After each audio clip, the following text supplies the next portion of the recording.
For our next experiment, charging by induction, what you'll need: a clean glass jar, a copper wire that's twisted into a solenoid at the top and hooked at the bottom, magnets,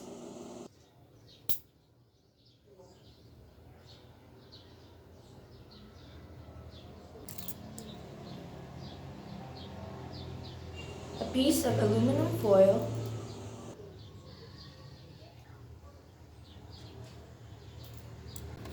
and finally, a round piece of paper. Here's what you'll need to do.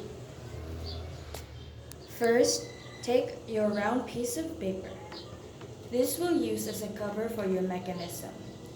Thread the copper wire into the hole in the middle. I have created a nifty little twist so that the wire will stay in place and not fall completely into the jar. You also may have noticed that the copper wire is a good conductor. This is essential to your mechanism.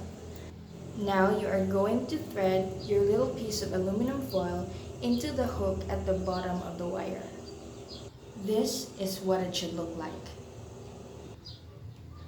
Finally, you are going to put your contraption at the top of your jar, ensuring that the aluminum foil does not touch the sides of the jar. Once you've done all the steps, it's now time to test it. The idea behind charging by induction is taking a charged body and let it be near a conductor without letting it touch completely. If it can be visible using our contraption or device, the little piece of aluminum foil in the jar should move even a little bit. However, with all the tests that has happened up to this point, the piece of aluminum foil does not appear to be moving at all. And if it did move, it did not seem to be noticeable.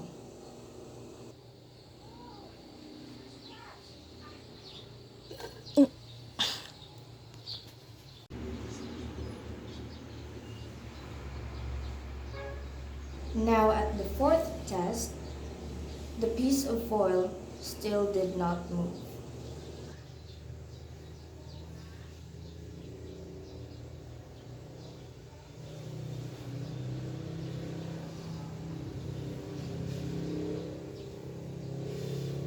And now for my verdict, the experiment has failed.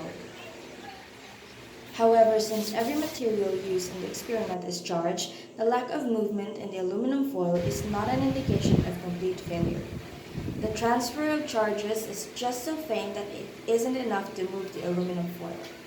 Next time, I'll use materials with stronger electric currents.